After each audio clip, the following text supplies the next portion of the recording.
Stop scrolling.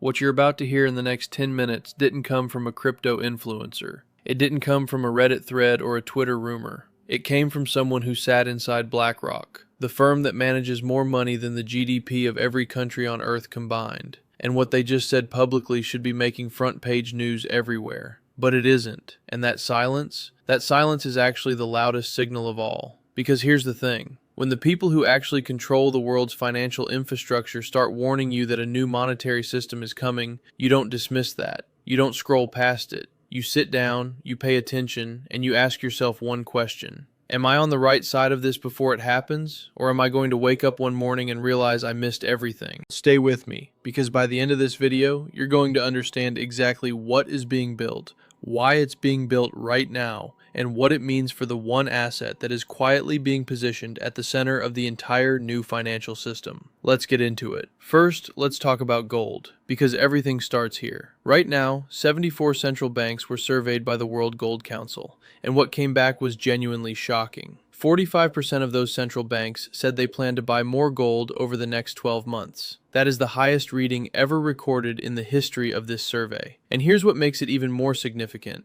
That number has more than doubled since 2020, 2 consecutive years of increases, and it's not slowing down. 89% of central banks expect global gold reserves to increase over the next year.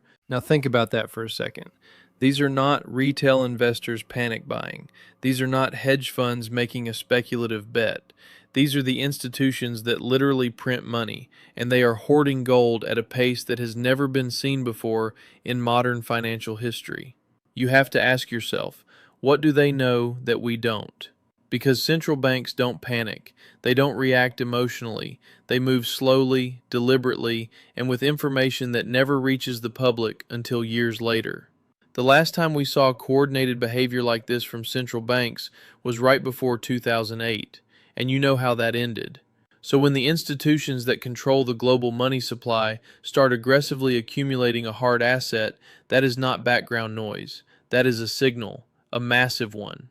Now here's where it gets interesting, and this is the part that almost nobody is connecting. A former BlackRock fund manager, someone who sat inside the room where these decisions get made, just came out and said it directly. There is a new monetary system coming. The dollar is not going away tomorrow. In fact, in the short term, the dollar is actually going to get stronger. He calls it the dollar failing up. As nations move away from the dollar, they still desperately need dollar liquidity. That scramble creates short-term strength. But make no mistake, that strength is temporary. And when it breaks, when the dollar finally cracks under the weight of unsustainable debt and a system that was never designed to last forever, the reset will happen fast. Here's his exact framing. The dollar is a debt-based fiat system. More credit creation means a weaker dollar. Less credit creation means a stronger dollar. Right now, we're in a period where credit creation is slowing, which is why the dollar looks strong against other currencies. But the underlying system is rotting from the inside. And the replacement? He was clear. It's going to involve gold. Central banks are acquiring gold. Commercial banks are acquiring gold. And critically, gold was just reclassified as Tier 1 capital again. That means banks can now create reserves against their gold holdings. That is not a small regulatory tweak. That is a fundamental restructuring of how money gets created. They are building the foundation of the next financial system right now, in plain sight, and almost nobody is watching.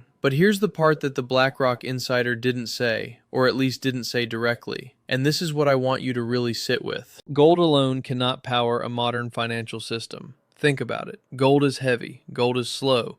You can't send gold across a border in 3 seconds. You can't fractionalize physical gold and send 47 cents worth of it to someone in Tokyo in real time. You can't use gold bars to settle trillions of dollars in securities transactions every single day. Gold has always been the most trusted store of value in human history. But as a settlement layer for a 21st century digital economy, it simply doesn't work on its own. So what fills that gap? Tokenization. And this is where the entire story clicks together. Because tokenization isn't some distant futuristic concept anymore.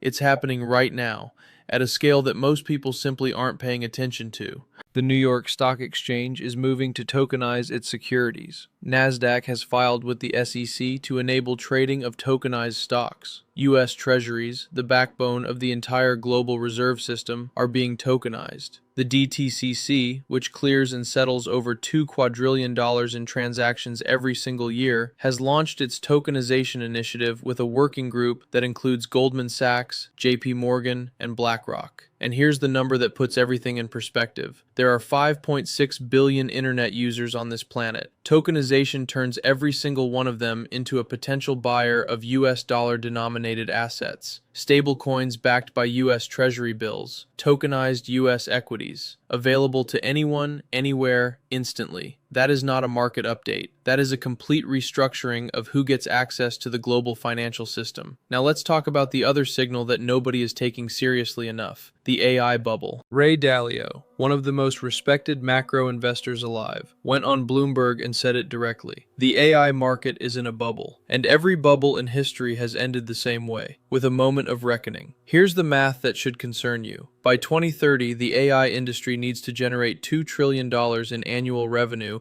to justify the infrastructure being built today. Independent estimates suggest it will fall $800 billion short of that. Think about what a bubble that size bursting would do to global markets. We're talking about an event that could rival 2008 in scale. Trillions in paper wealth evaporating, pension funds exposed, stock markets collapsing, governments unable to print their way out because inflation is already embedded in the system. And when that moment comes, when the system needs a reset, what do you think the replacement looks like? It looks exactly like what is already being built. Digital currencies, tokenized assets, gold-backed reserves on-chain, a new monetary infrastructure that has been quietly assembled over the last decade and is now in its final stages of deployment. This isn't conspiracy. This is the logical conclusion of every signal that is flashing simultaneously right now. So let's bring it all together, because I want to be very clear about what I think is actually happening here. Central banks are loading up on gold because they know fiat is entering its final chapter.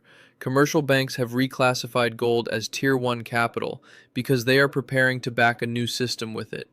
Every major financial institution is racing to tokenize assets because they know the new system will be digital. Governments around the world are pushing stablecoins because a stablecoin is functionally a CBDC without the political baggage of calling it one. Japan has one. China already has the digital yuan. The UK has a tokenized pound stablecoin in development. The US is fully backing dollar-pegged stablecoins through the Genius Act. The infrastructure of the new financial system is not coming.